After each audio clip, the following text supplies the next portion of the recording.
So I'm Rayen and I am 38 years old now.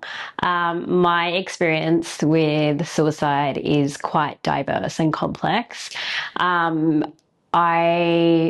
first started to have severe suicide ideation in late 2009 after having my first son.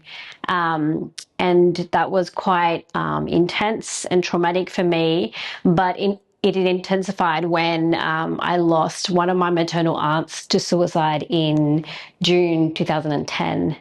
And from there on, I then lost my younger brother to suicide when he was 21 in September 2012. And obviously continued on with my own issues, my challenges, and then also lost one of my very close friends to suicide in 2023. So my journey has sort of ebbed and flowed and has been quite diverse. I've also supported past partners, friends, and members of the community with their own crisis or ideation or attempts.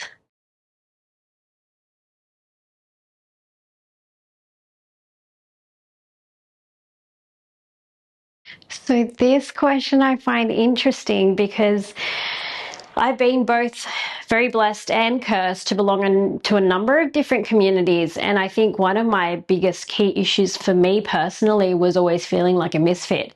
I never felt like I ever truly belonged anywhere because nothing was ever simple or clear cut for me. I didn't feel like you could box me into a perfect little category. And so I had to learn to discern what is serving me, what's not serving me, how is it serving me. I went through a massive journey of self-discovery and empowerment and how to effectively and efficiently, in a loving way and a healing way, share my own stories and experiences to inspire change in others. Yeah.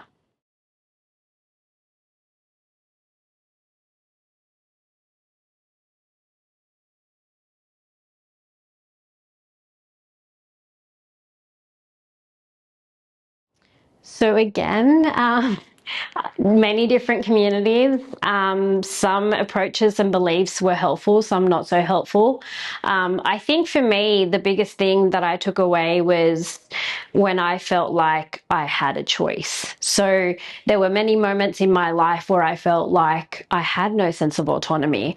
I, again, didn't fit into people's expectations. There were a lot of cultural influences that living and being blessed to grow up in Australia really challenged those views that my mum, for example, had or my grandmother had. So for me, living as a young woman in a different country with completely different cultural beliefs, it was quite challenging to sort of, again, yeah, like how does this help define me? How does it empower me? How can I utilize this to, you know, instill it into my children? Like what is it that is effective?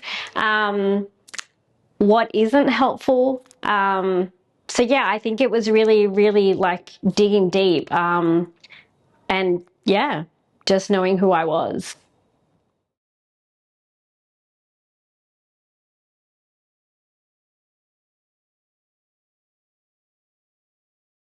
I think my biggest tip is always lead with the person that you're supporting. That person is a person. They feel, they love, they hurt, and I think we need to stop boxing people in. We need to stop attaching labels because at the end of the day, you are supporting someone like a human being. So they are their expert. They're the only one that can own their life. They're the one that have to live with the consequences. They're the ones that have to live with their choices. So it's about providing support to empower that person to be most comfortable with themselves. How can they heal themselves with your guidance? So I always say, if they're the expert, never walk in front of them, never walk behind them, but always walk alongside them. You're there with them through the journey. That's what it's all about. Yeah.